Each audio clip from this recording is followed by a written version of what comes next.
Man, oh man, oh man. If you guys could feel the lack of energy that I have in my body right now. I swear to God, man, the best way for me to describe it to you. And this is the product of long WWE weekends. Long WWE pay-per-view weekends. You guys ever play The Legend of Zelda? One of my most favorite games of all time. For example, say you're going into the last level. Say you're fighting Ganon. And you got about 20 heart meters all lined up, right? And it's an intense battle. And Ganon is the WWE pay-per-view weekend. Link is weakening him with the Master Sword. He's using potions and all these other fucking tools of the trade that he's collected all over Hyrule. The battle is so intense that Ganon leaves you with a quarter of a heart before you die. And Link, all he's doing is praying for death because he knows he's got a fairy in the back pocket. And when he dies, the fairy's gonna fucking float around him and resurrect him with full health. It's the way I feel right now.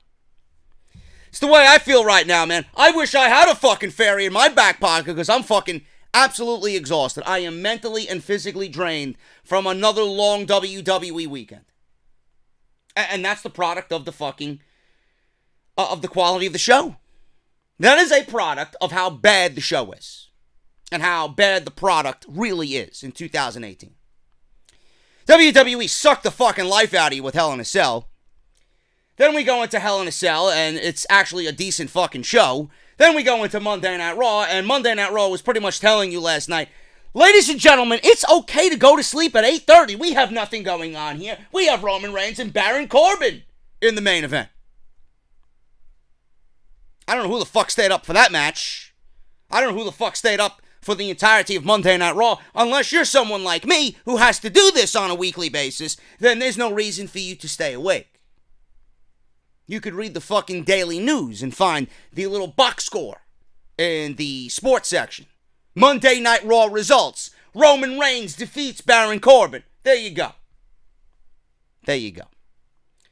SmackDown Live, by the time we get to SmackDown Live after these long pay-per-view weekends, especially something like Hell in a Cell that was just fucking god-awful build-wise, by the end of this thing, it's like, I don't even give a shit. I don't care. Almost and AJ Styles on tonight's show. Seen it already. I love both guys, but, I mean, it's hardly generating any excitement. You know, and the fact that WWE's building towards fucking 8 different pay-per-views at the same goddamn fucking time, it's very difficult for one to be excited about anything. But SmackDown Live was not a bad show. SmackDown Live is doing what they can with what they have, and they're building towards Melbourne, Australia, with the Super Showdown at the Melbourne Cricket Grounds. You know, one glaring thing that I noticed with WWE with this Super Showdown, this show was originally announced as 100,000 seats. And I want to get this right out of the gate, because Charlotte mentioned it in the closing segment of tonight's SmackDown Live. This show was supposed to do 100,000 fucking people. Then it went to 80. Because I guess WWE, no way was going to fill 100,000 fucking seats. Went from 100 to 80 to 70. And now Charlotte, in her interaction with Becky, said 60,000 people.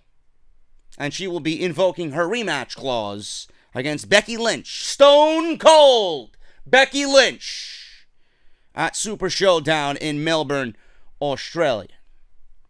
Then we got Evolution, then we got Crown Jewel, then we got Survivor Series, and now I'm hearing Starrcade's coming back at the end of November. And that's going to be on the WWE Network. Then we got TLC. Man, I'm going to be lining my fucking pockets with money at the end of this fucking year with all these pay-per-views. That's the only good thing about it. But the quality of the shows are garbage. They just don't care. If these people do not have writer's block or writer's fatigue, I would absolutely be floored. But SmackDown Live wasn't a bad show. They worked with what they got, and what they got going into Super Showdown.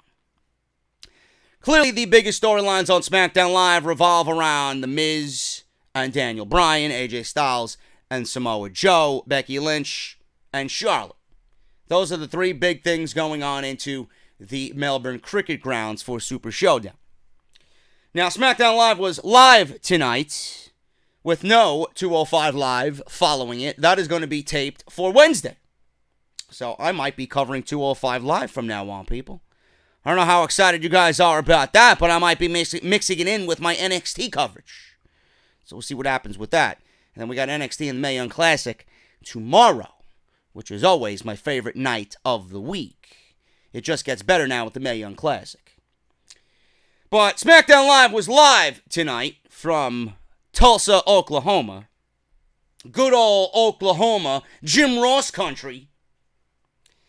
And we start the show off with what was supposed to be one of the biggest guests in Miz TV history. Now, I don't remember who stated that. Maybe it was the Miz himself, but the commentary team was really, really hyping this thing up. And the Miz really did a good job at building anticipation for someone that we haven't seen in a while. Maybe it was a Rey Mysterio. Maybe it was a Dave Bautista. Maybe it was an Edge. For whatever reason. Maybe it was Shawn Michaels. He mentioned that, my guest really doesn't show up on these parts all that often. Maybe it was Shawn Michaels. We don't know. So when he proceeded to bring out his wife as his special guest on Miz TV, my attention span went right down the fucking toilet. I really didn't give a shit. Miz and Maryse are in the ring on Miz TV. They kiss and they take a seat. He welcomes her. He asks how it was easy, or how easy was it to beat Daniel Bryan and Brie Bella at Hell in a Cell. And Maryse goes on about how weak Brie Bella is.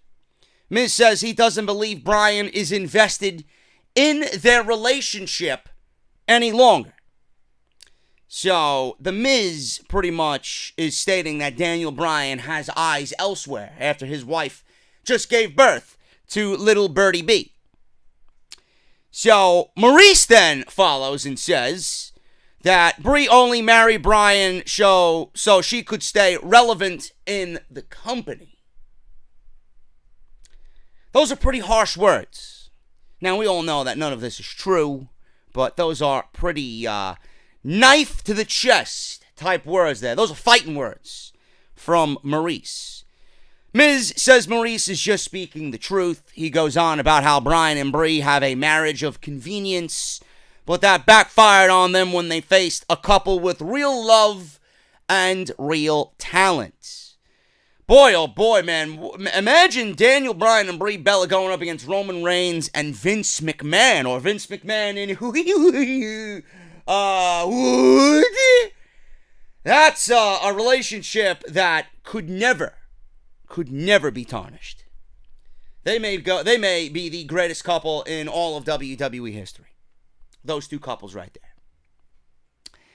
Anyway, moving on here. Miz says, what's next now that they conquered Brie and Daniel Bryan, and Brie has proved that she hasn't missed a step. Or Maryse says that she hasn't missed a step, where Brie has. Several of them, by the way, if you've seen her botch over the last couple of weeks.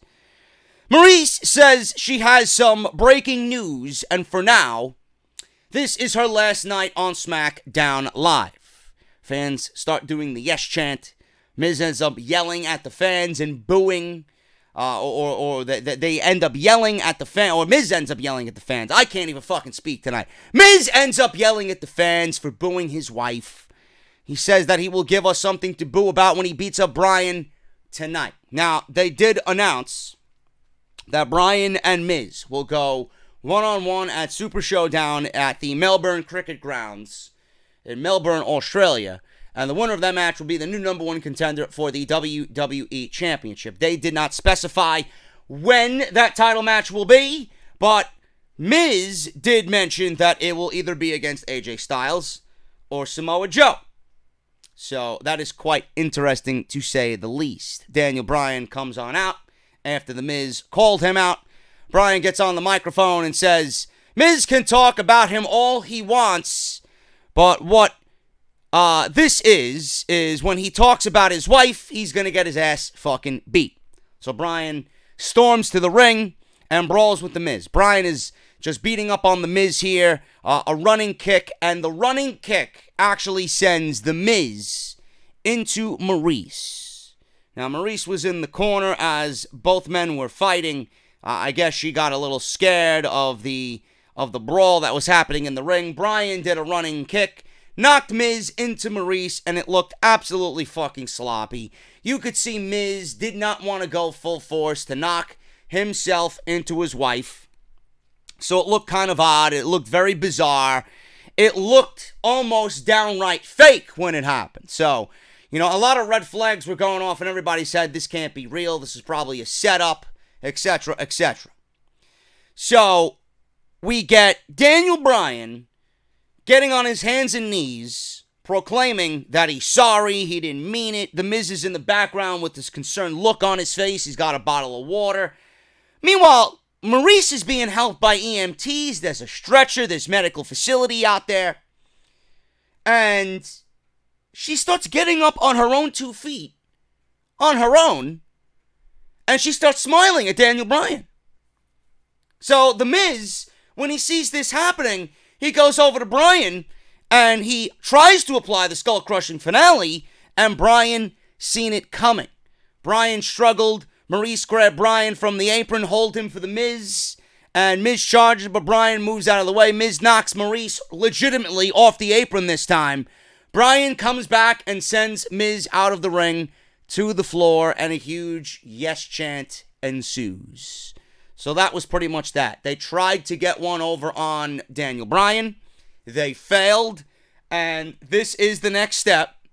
I mean, it's the same thing that we've seen time and time and time again with these two guys. But it's the same fucking shit. And WWE right now is just biding time until we get to October 6th at Super Showdown. And I think at that point is when the storyline is going to take the next step where it needs to go. Because that match is for the number one contendership. Right now, WWE, there's not really much that they can do. Everything they've done so far with Miz and Daniel Bryan is exactly what you've seen tonight. We're going to continue seeing shit like this for the next 2 weeks until we get to Australia. And then when The Miz wins in Australia, and Bryan is again left empty-handed, that's when the storyline will pretty much turn to the next chapter. But other than that, it really isn't groundbreaking news. There's no storyline twists and turns here. It's the same old shit that we've been seeing.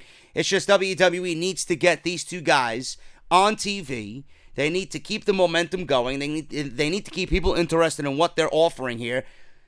And they need to get to Australia. That's pretty much it. I don't have any other words outside that.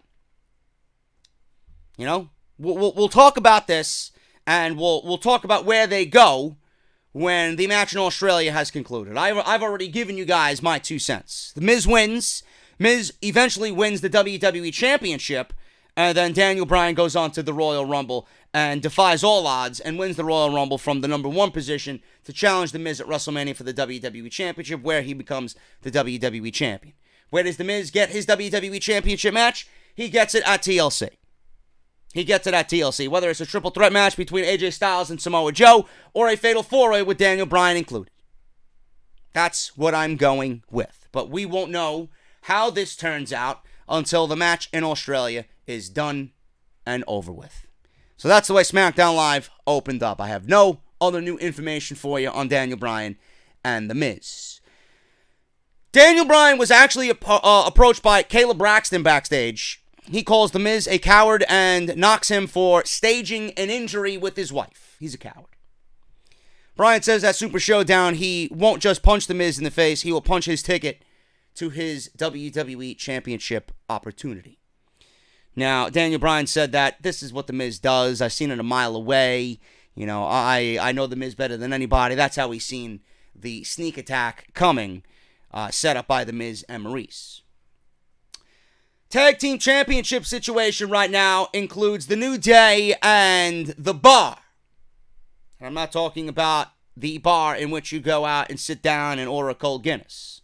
I'm talking about Sheamus and Cesaro. Sheamus and Cesaro are the next in line for the New Day. So what does WWE do on SmackDown Live? Just exactly what they're doing on Monday Night Raw. Exactly what they're doing on Monday Night Raw. We had a tag team championship match on Hell in a Cell, and it was fantastic. It was the team of Rollins and Ambrose, because apparently we can't call them the Shield without Roman there, against Drew McIntyre and Dolph Ziggler. Drew McIntyre and Dolph Ziggler won. So what does WWE do on Monday Night Raw? They do Ambrose versus McIntyre and Rollins versus Ziggler. Because they have zero creativity as a whole on Monday Night Raw. So next week, you'll probably see Rollins versus McIntyre, and you'll probably see Ambrose versus Ziggler. WWE is going about it the same way here. Kofi Kingston versus Cesaro on I was going to say Monday Night Raw. God forbid. I don't want to disrespect Kofi Kingston and Cesaro by saying on Monday Night Raw, because nobody wants to be on Monday Night Raw. On SmackDown Live.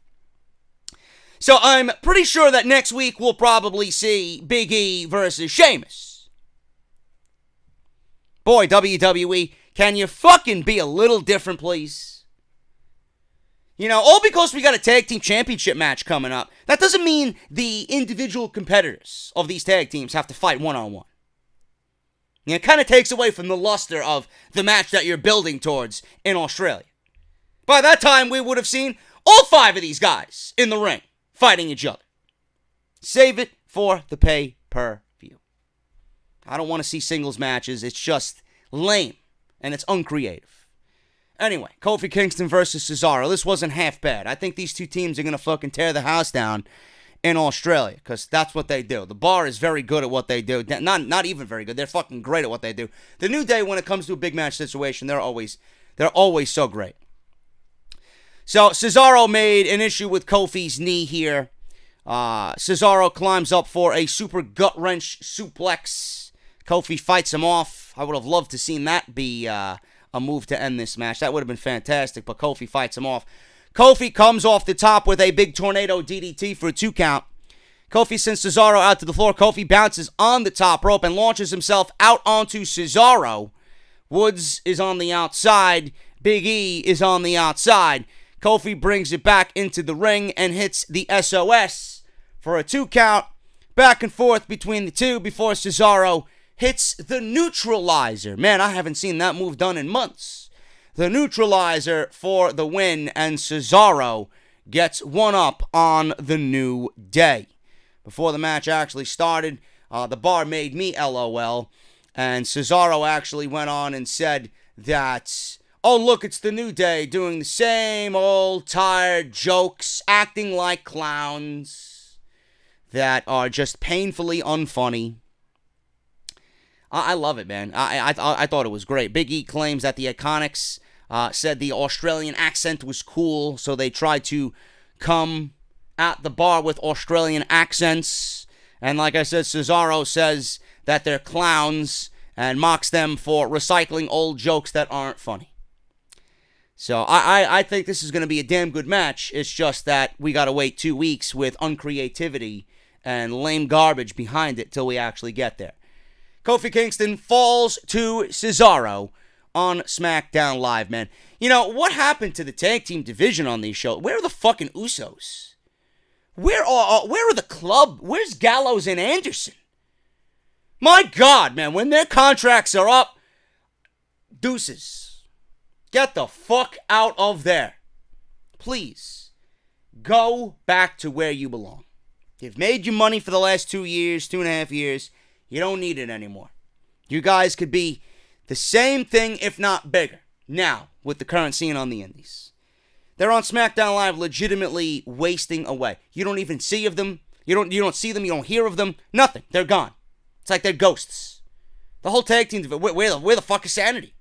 Are we ever going to see Sanity pushed properly on this show? It's ridiculous. How you have Killian Dane on this show and you don't know how to book a monster like that? Come on, man. It's so fucking sad. Lana, Rusev, and Aiden English are backstage. English apologizes for the loss at Hell in a Cell. I knew that was going to be an issue. You've seen it all over Rusev's face on Hell in a Cell. And English apologized and says he feels good about Rusev's chances tonight against Shinsuke Nakamura. Rusev agrees because English won't be in the match. English says Hell in a Cell wasn't his fault as he tried to do his best. Rusev says we all have to pull our weight around here, and if that's the best you can do, it's not good enough. Rusev and Lana walk off. Aiden English then starts talking to a production goon who was just randomly walking by, and he starts ranting to him. He used this guy proverbially as a shoulder to cry on, and he starts ranting about Rusev Day, how Rusev Day was his idea, how Rusev would be nothing without Aiden English, and all of Rusev's shortcomings and failures should be blamed on Lana. It's all Lana's fault. That she should be more of a wife and not a manager. So then the goon is pointing to behind Aiden English when Lana is still standing there. He backtracks and apologizes and tells her that he didn't mean it. She tells him to stop. I don't care. I'm going to tell Rusev. Aiden English continues to beg as she walks away, and Lana doesn't care. Randy Orton was in the production truck. He goes into the production truck, and no, we didn't see Randy Orton. I don't think he likes wood, man. We didn't see any signs of the Beaver. I was very disappointed by this. We didn't see any signs of Kevin Dunn. But Randy Orton is in the production truck bullying a production worker to replay footage of him using the screwdriver on Jeff Hardy's earlobe during their Hell in a Cell match. Orton continues to taunt this man. The man has Orton's hand gripped tightly around his neck. The goon in production says, "Oh, you're hurting me." And Randy Orton grabbed him by the face and asked if that was better. And the guy said, yes, that's better. So I love Randy Orton right now, man. Randy Orton's one of my favorite things about SmackDown Live right now. You're not going to find a better heel right now than Randy Orton outside of Samoa Joe. So Randy Orton is just, playing with this guy, and he's picking footage, and he's looking over footages and still shots of the Hell in a Cell. He's like, yes, that one. And he's marveling in his work. He's like the fucking, the dude from Saw. He's in the production truck just, reveling in his work. And we got the fucking dude from Saw who's just sitting in the bowels of the building somewhere just watching everybody just fucking kill themselves. Randy Orton, he gave me those Saw-esque vibes here. He liked seeing the anguish on Jeff Hardy's face. He loved seeing the screwdriver be inserted in his earlobe as he's twisting. So this guy pulled up those shots, and Randy Orton says, whatever I did to Jeff Hardy will be nothing compared to what I do to my next victim. Whoever that may be, I don't know, but they better be afraid. Who do you guys think Randy Orton's next victim is going to be? I don't know who it could be. I don't know. I love to see Ty Dillinger get involved. I love to see R-Truth get involved. I'd like to see, maybe it's Rusev. We don't know. So whatever Randy Orton is doing right now, it's working.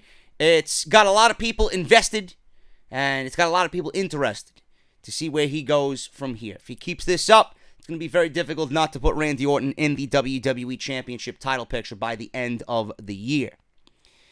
Kayla Braxton is back interviewing AJ Styles. We see the still shots from Samoa Joe, AJ Styles at Hell in a Cell, including the controversial finish in which he did tap out.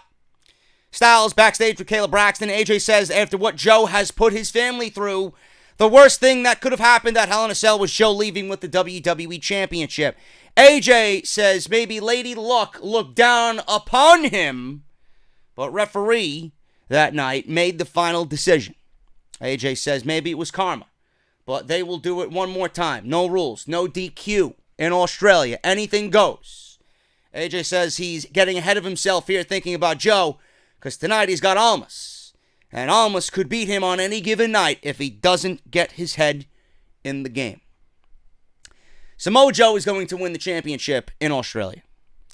I don't think the WWE Championship has ever changed hands in Australia, and I think with WWE, especially this year, in love with their first time evers, even a guy like Samoa Joe is going to be a benefactor of the first time ever in 2018. Samoa Joe is going to win the WWE Championship in Australia. If he does not, with no rules, no disqualifications, anything goes, Samoa Joe will never win the WWE Championship as long as he's breathing. Samoa Joe will be the newly crowned WWE Champion on October 6th. Mark my words.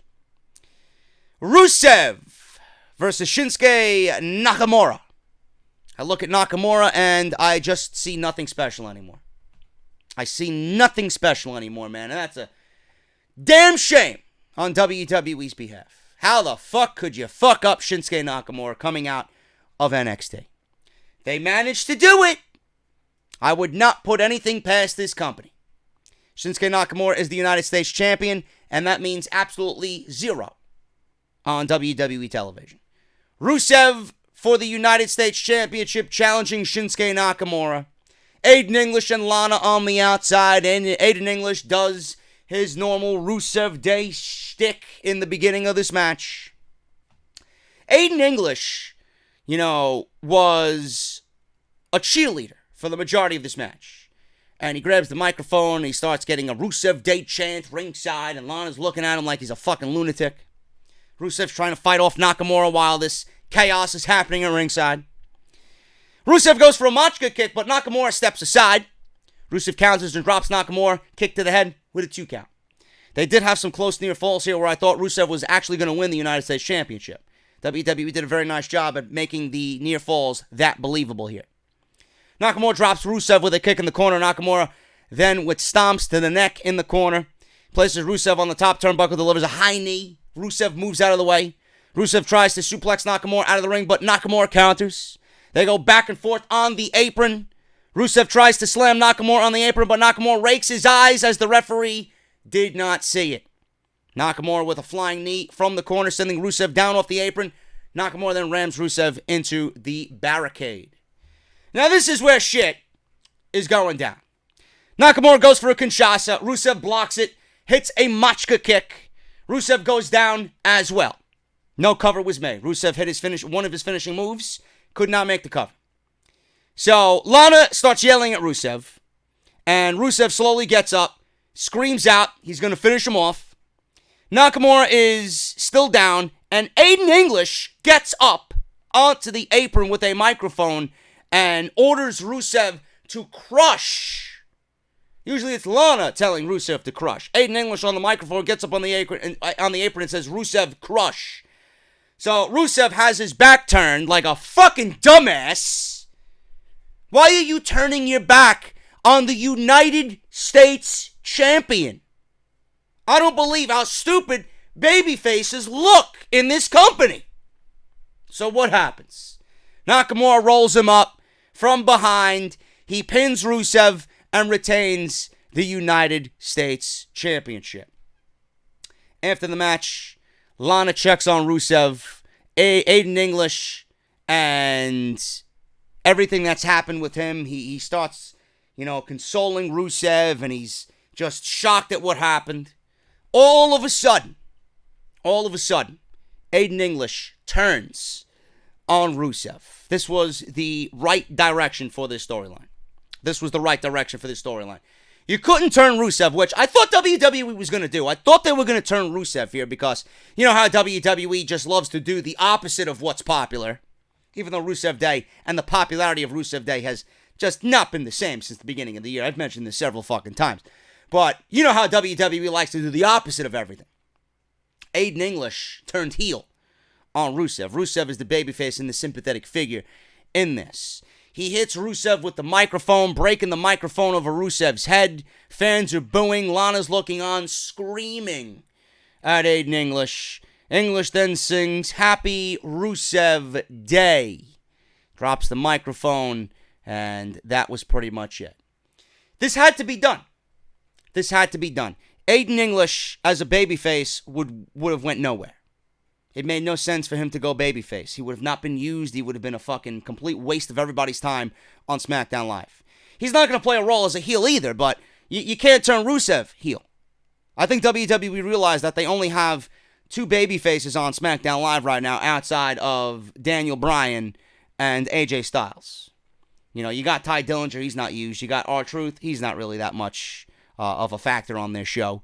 But WWE has Rusev, and they could not turn Rusev heel because they have a shortage of babyfaces on their show. So this was the right decision to be made. And there's no doubt in my mind that Rey Mysterio is going to be at SmackDown 1000. That's another babyface that you could add to this show. And I honestly think, Randy Orton's next victim. I think Randy Orton's next victim is going to be Rey Mysterio. I think that's what's going to happen. Because it fits into the agenda. It fits into the narrative that Randy Orton's pretty much going for here. And I should have mentioned this when I talked about Randy Orton, but now it just came to me while I'm fucking recording this and talking about babyfaces and whatnot. I honestly think Randy Orton's going to go one-on-one with Rey Mysterio. He's going to take our heroes and he's going to break them down and expose them. And he's going to kill our heroes. Rey Mysterio is a hero to a lot of people. Rey Mysterio is an idol to a lot of people in the industry. And Randy Orton's going to be feuding with Rey Mysterio. That is my prediction for SmackDown Live. And I do think we see Rey Mysterio on SmackDown Live 1000. And I think we see Rey Mysterio get added to the babyface pool on this show, making Rusev, Rey Mysterio, Daniel Bryan, and AJ Styles. But Aiden English, this was the right move for him to turn heel. This was a long time coming. The split is now finally complete. Rusev can battle Aiden English. He could beat Aiden English and then go on and have a nice singles run for himself. That remains to be seen, but Rusev Day, babyface. It's the right decision on this show. Aiden English turns on Rusev here on SmackDown Live. AJ Styles versus Andrade Cien Almas. Man, I can watch these two guys wrestle all night long. All night long. Now, this is the second time that we've seen these two guys go at it on SmackDown Live. WWE, I hope to God, is not burning all of their candles on these dream matchups with Andrade Cien Almas. Now, this makes the second time that he went against AJ, and he's already gone against Daniel Bryan twice. It's not going to be much more for Andrade Cien Almas to do on this show with these two guys. So let's put it to rest for the time being. Let's revisit this again when something a little bit more valuable is on the line. Because now that's 0-2 with Bryan and 0-2 with AJ Styles. We don't want to see that. Okay? What do you do with Almas coming out of this? Well, Almas and Rey Mysterio is also another match that I'm sure that we'll see eventually on SmackDown Live, but I just think it makes more sense for Randy Orton to go attack Rey Mysterio first. I say, why not give Almas Shinsuke Nakamura? I think that's a great fucking feud right there, man. Give Almas a run with the United States Championship. The guy's proved himself to be fucking fantastic in the ring. Nakamura ain't doing shit. Nakamura's heel turn right now is looking like the worst fucking thing ever for this show. Because they didn't use him, and they have a shortage of baby faces as is. That feud with AJ fucking was absolutely just done so wrong. It was done miserably. And now they're paying for it. And now Nakamura's paying for it. But AJ and Almas, this was a fantastic fucking match, man. I don't know why they go to commercial during matches like this. I don't know why they don't go to commercial and do the, in-match commercial for these types of matches. But we got Almas. There's one part in this match. Man, that I fucking hate. I hate seeing it. There was a part in this match where AJ goes to springboard. Here. Almas takes his leg out from underneath Styles. So Styles then falls onto the second rope, and he's just hanging there. He's got his hands on the ropes, and he's just fucking hanging there like you're hanging a fucking piece of clothing out to dry. He's just laying there. No movement, no desire to move, no trying to get your hands up or anything to block anybody. Move! He's just hanging there. So, He's laying there on the second rope. Almas goes to the top, nails a double stomp on AJ off the top turnbuckle, and they both fall to the concrete. I absolutely fucking hate it. Do you know how stupid that makes the one person receiving that move look? Move out of the fucking way. There's no way you're going to tell me that Styles can't slide right back into the ring to avoid utter disaster during that move.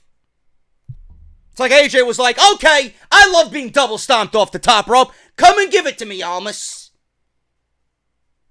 Anyway, moving on. I hate that fucking spot. I wish we would never see that spot ever again. Ever again. So, AJ falls hard on the apron. They both tumble to the concrete. Almas returns to the ring. AJ makes it back in at an 8 count. Almas charges and super kicks AJ off the apron. AJ lands back on the floor. Now, Almas is charging with double knees. AJ moves out of the corner. Almas flies out to the floor. Referee counts. Vega talks to Almas on the outside. AJ nails a flying knee from the apron to the face. And that was fucking brutal. That was a sick fucking spot right there. That looked nasty. AJ brings Almas back into the ring. Flies over the top with a forearm from the apron. Almas kicks out at 2. Styles goes for the Styles Clash, but it's blocked. They get into it back and forth. Almas drops AJ over the top rope from the apron. Almas then springboards in with a drop kick. Almas charges into the corner and then delivers the double knees for a 2 count. Almas grabs AJ for the hammerlock DDT, but AJ resists. AJ drops Almas and they trade pin attempts, and he turns it into the Styles Clash. He nails Almas with the Styles Clash for the victory. Almas is fucking great. AJ is phenomenal. Another great match between these two. I can't wait to see what they do when given a pay-per-view main event spot for a title. After the match, Samoa Joe rushes the ring. We all seen this coming from a mile away.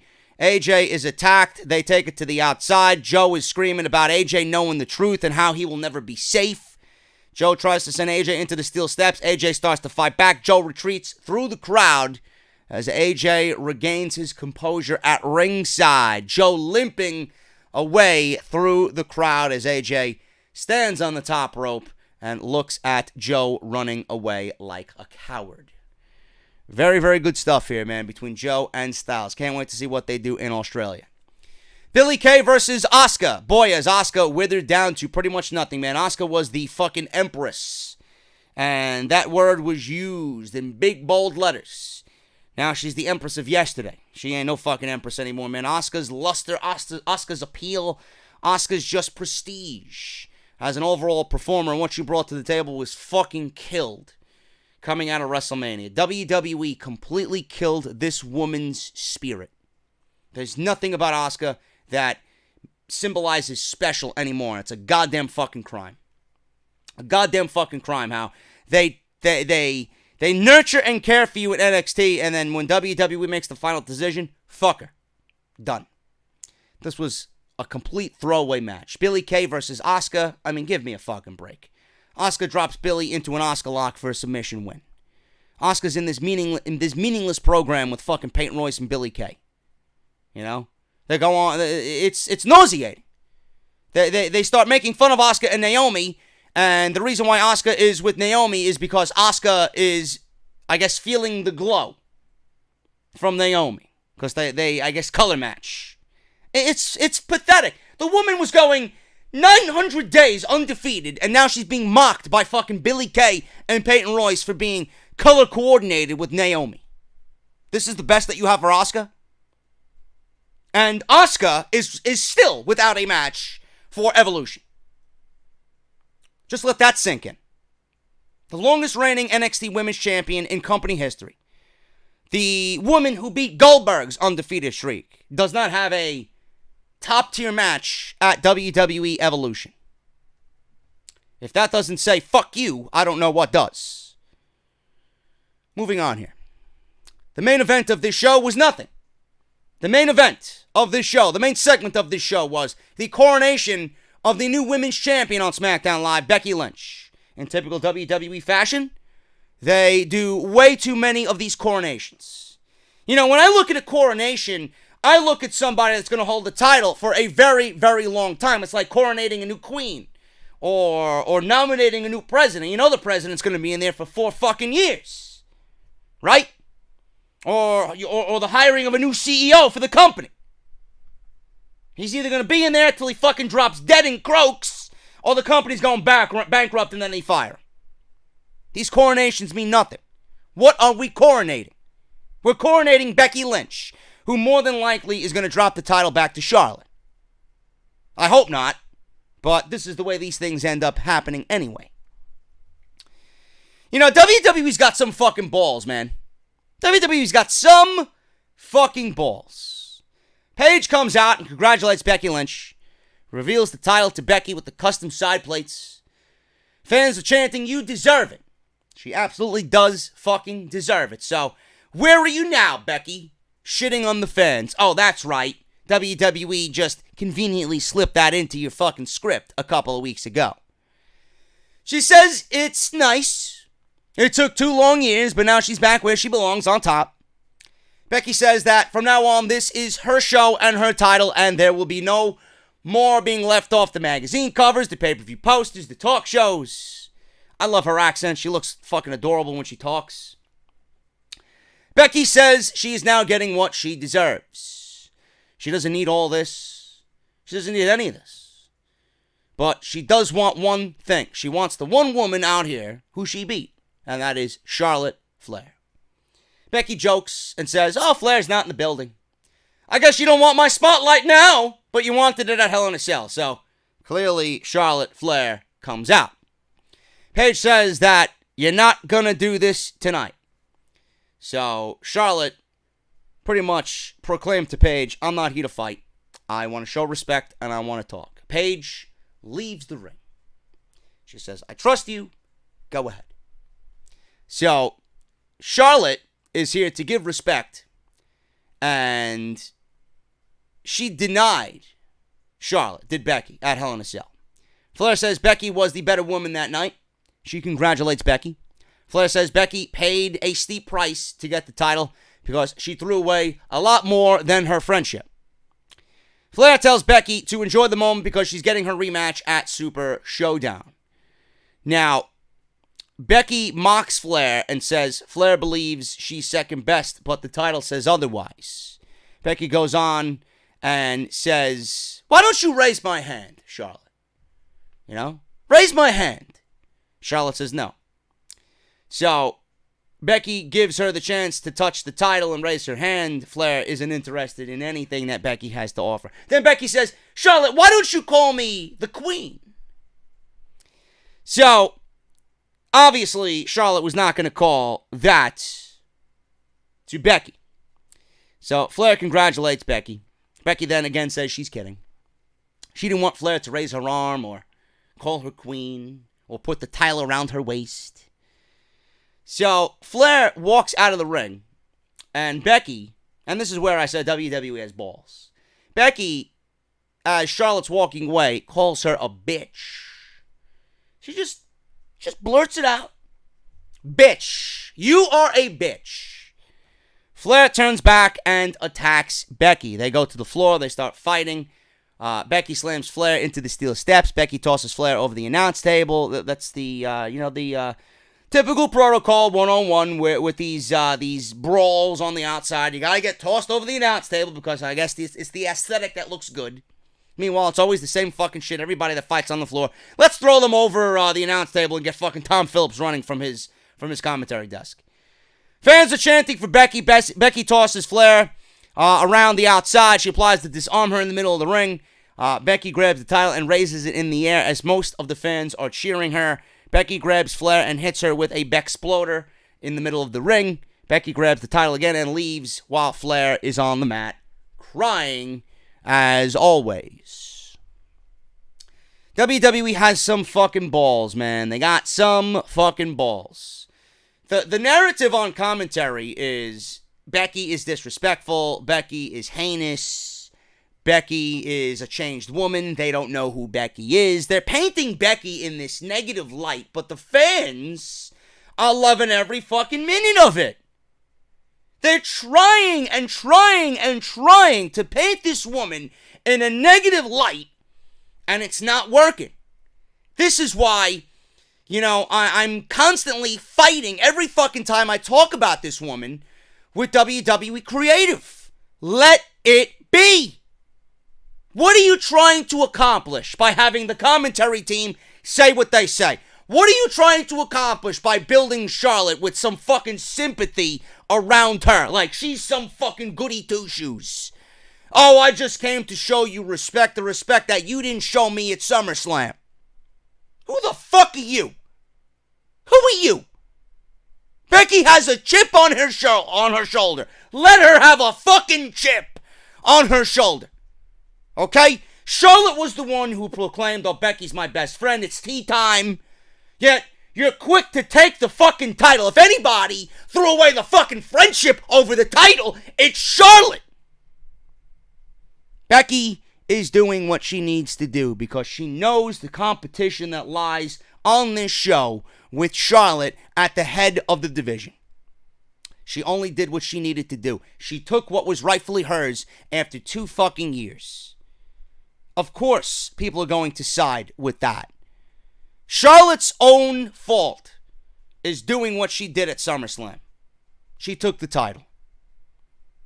There's nobody watching this show that is going to side with Charlotte. None. And WWE wants you to side with Charlotte. The sympathy from Charlotte tonight. The handshake, or the supposed handshake that was denied at Hell in a Cell. WWE is doing way too much to try and push that envelope. WWE continues to do these little things, hoping something sticks. And it's not. There was a sign in the crowd that said, Becky 316 says, I just kicked your lass. People are loving Stone Cold Becky. People are loving, braided up, ready to fight, wearing all black, and I'm going to kick your fucking ass, Becky Lynch. This is the best Becky has looked in her entire main roster run. Fans are going to be on that. Fans love someone who doesn't give a shit, especially when it's someone who doesn't give a shit that has been constantly disrespected and thrown under the bus for 2 years. Fans are getting Becky that deserves championships, and they're getting a Becky that finally is just breaking out of her shell. Charlotte's the one to blame here. Charlotte is the one that should be casted in a negative light, not Becky. WWE continues to push and push and push and, try to, spin the narrative that people are going to boo Becky Lynch. It's not. It's not going to work. It's not going to work. I don't understand why they won't push Charlotte in the right portrayal. Push someone to the heel and push someone to the babyface. Becky, as far as I'm concerned, is not a heel. She's done nothing that even constitutes being a heel. So I think we're over that right now. I think WWE is going to continue to push, and it's not going to work. They look ridiculous. WWE at the end of the day looks pathetic for trying to push Charlotte as the babyface and Becky's the heel. It's not going to work. And this was just another instance, having Charlotte come out here and be like, oh, I'm just out here to show you the respect that you didn't show me at SummerSlam. As if Becky did wrong there. You fucking kidding me? And then mixed with the handshake that Charlotte wanted to do at Hell in a Cell, and Becky said, fuck you, pretty much, and walked away without shaking her hand. Then the commentary team is like, oh, Becky, with her disrespectful act. The heinous attacks by Becky Lynch.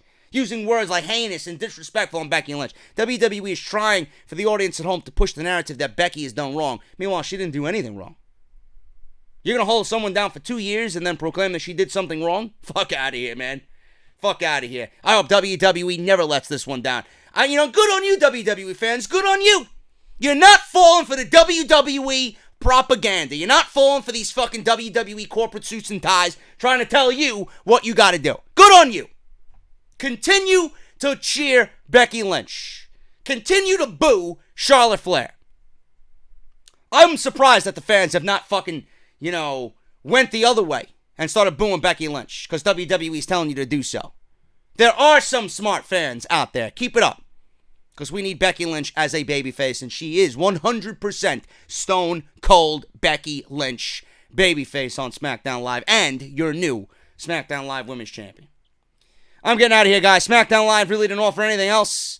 Outside that, we got 3 weeks to go till Super Showdown.